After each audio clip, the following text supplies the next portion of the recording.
Hello, good morning. Magandang araw po muli sa lahat ng aking viewer at subscriber. And muli po, welcome back sa aking vlog.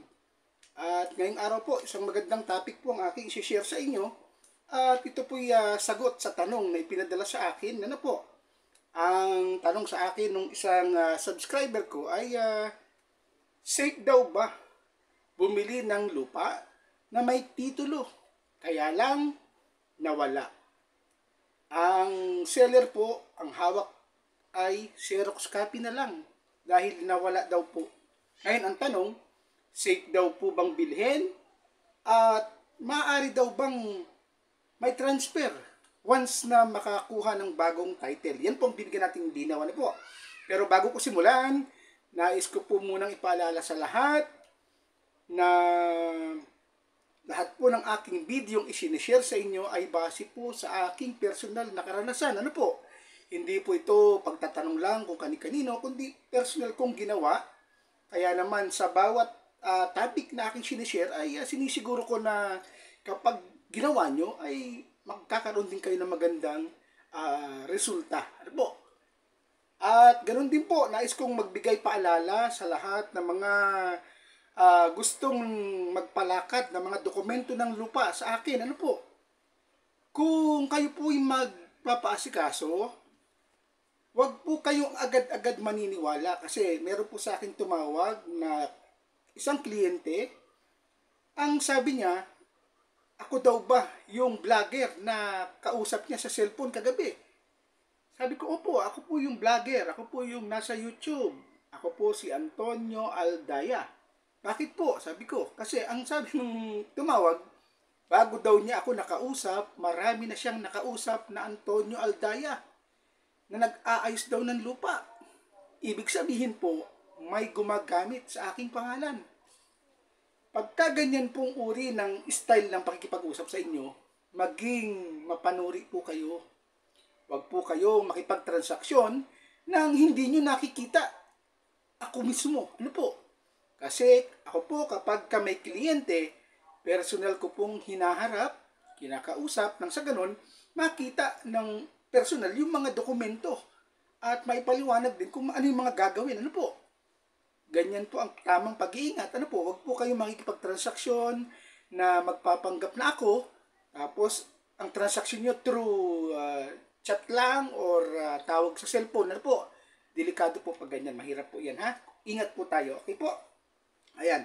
Ang topic po gaya ng sinabi ko sa inyo kanina ay tungkol sa nawalang titulo. Ano po? Nakuha ko na po yung sinasabing titulo ng lupa, itong aking ipinitisyon sa korte, ay nagpagawa na po kami ng extrajudicial with sale. Kasi ito po ay patay na. Ano po? Tanging asawa na lang at isang anak ang buhay. Kaya po, extrajudicial with sale. Ano po? Ngayon, nung aking mahawakan yung notaryadong extrajudicial with sale,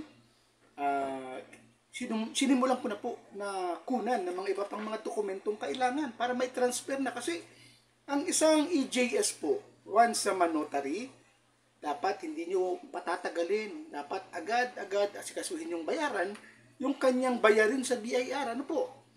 May tatlong klase ng bayarin ang inyong gagawin sa BIR.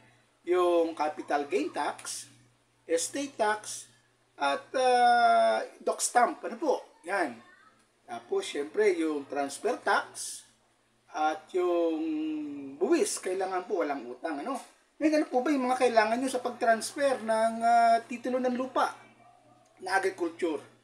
Syempre, kailangan nyo kumuha ng 2 kopya ng certified copy of title mula sa RD o sa Registry of Deeds. Ano po? Bakit 2? Kasi po yung isa gagamitin sa BIR. Actually, pagka ganito po patay na, tapos may estate tax, 3 pa nga po ang kailangan nyo. 3 extrajudicial. Bakit 3? Kasi yung isa para doon sa estate tax, tapos capital gain tax, tapos yung sa DAR. Sa 3 po. Ang pagkakaiba po nito, ito po ang lupa nasa probinsya. At yung pong nakapangalan sa titulo ng lupa namatay sa Manila. sa Cubao. Ano po? Kaya pagka ganyan pong sitwasyon, ang estate tax aayusin nyo kung saan namatay yung nakapangalan sa titulo. Kung nasa Metro Manila, sa Metro Manila. Ano po? Once na mabayaran nyo yung estate tax, saka nyo isusunod yung capital gain tax. Ano po? Kasi hindi po tatanggapin ng BIR na magbabayad kayo agad ng capital gain tax hanggat wala pa yung estate tax. Palagi pong nauuna ang estate tax. Ano po? Ngayon po ang kagandahan dito kasi wala pong ibang property itong namatay. Iisa lang. Kaya hindi ganun kalaki ang bayarin sa kanyang estate tax. Ano po? Gaya po ng sinabi ko, ito po may sukat na 3 hektarya at kalahati. Ano po? At pakikita ko po sa inyo yung mga resibo ng pagbabayad sa BIR. Ayan po. Ang capital gain tax. Ayan, capital gain tax. Ano po? Ayan, may tatak na po yan kasi tapos na. At yung sinasabi kong isa pa, doc stamp. Ayan. At estate tax. Estate tax. Ayan po. Estate tax. Bayad na rin. Ano po? Yan po, ano. Ngayon, pagkatapos yun na pong makuha, o habang naghihintay kayo ng car certificate, isunod nyo na pong asikasuhin yung dark clearance. Kasi ang dark clearance po matagal po. Hindi po kaya ng isang buwan. Ito po, nung ako'y nakapagbayad na sa BIR, naghihintay ng car certificate, ano po, inasikaso ko na nga po yung DAR, ano po. Pero bago pa man po yun, dun po kasi sa probinsyang pinag-ayusan ko nito, ang pamamaraan dun ng pagbayad ng transfer tax ay hindi kailangang hawak mo na yung BIR. Car certificate, ano po? May iba po kasing lugar na para makabayad ka, para tanggapin ang bayad mo sa transfer tax, kailangan bayad na muna sa BIR. Na-experience ko po yan sa parting Cavite.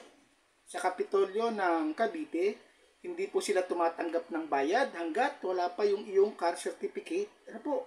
Iba-iba po yung proseso ng pamamaraan ng pagbabayad. Kasi gaya ng paliwanag ko, doon po sa probinsya pinag-ayusan ko nito, kahit wala pang BIR, kahit wala pang car certificate, kinumpitan na po ako ng transfer tax. Binayaran ko na. Kaya, isahang punta sa Kapitolyo, ano, kung saan nakakasakop dito sa lugar na to. Ano po? Pagkuha po ng mga dokumentong tax declaration, landholding certificate, tapos diretso bayad ng transfer tax. So, ang ganda po kasi hindi na ako balik-balik paulit-ulit, ano. Hindi kagaya sa ibang lugar na talagang medyo iba ang proseso, ano po. So ganun lang po yung kadali. Pagkatapos na makumpleto na, nakuha ko na yung certificate, yung dark clearance, yung transfer tax. Ang pinakalas na po niyan ay yung RD. Sandali po, paalala ko pala, kailangan nyo rin po pala ng kapag patay na po ang isang nagbenta ng lupa na nakapangalan sa titulo, kailangan nyo po palaging meron kayong affidavit of publication. Ano ba ang itsura ng affidavit of publication? Para may idea po kayo. Ito po. Ayan. Kung mapansin nyo po, yung dyaryo Bicol. Bicol Mail. Kasi sa Bicol po ito. Ano po? Sa Bicol yung inasikaso kong lupa. Ano po? Ngayon, kapag kayo po ay nagpa-publish na, publication na, nagpunta kayo ng publication, ipaalala ko po sa inyo, palagi nyo pong suriin yung docket number. Ayan, yung docket number niya po. Yung docket number niya, kailangan tugma dito po sa docket number na ipa-publish. Kasi, tulad po nito, kung mapapansin nyo, binilugan. Binulugan na po kasi hindi po pareho. Hindi pareho ng docket number. Dapat pareho yan. Kaya ang nangyari po dito, umulit. Natapos na itong i-publish, 3 linggo. Isang beses sa isang linggo, ang labas ng dyaryo, 3 linggo po yan. Tapos, makukuha nyo yung ganito. Kaya ito po, bagamat tapos na, inulit.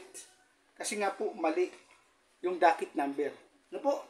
Ganyan po kaselan ang dokumento. Talagang binubusisi ng RD. RD po ang nakapansin yan. RD. Ano po? Kaya imbes na maipapasok ko na, hindi pa kasi na-trace nga ito na mali. Kaya panibagong publication na abala. O ganun po yan. Dapat po paging titignan yung maigi yung mga dokumento. Ano po? So sana po may natutunan kayo muli sa aking video ito. At muli po, maraming salamat sa lahat ng mga nag-subscribe sa akin.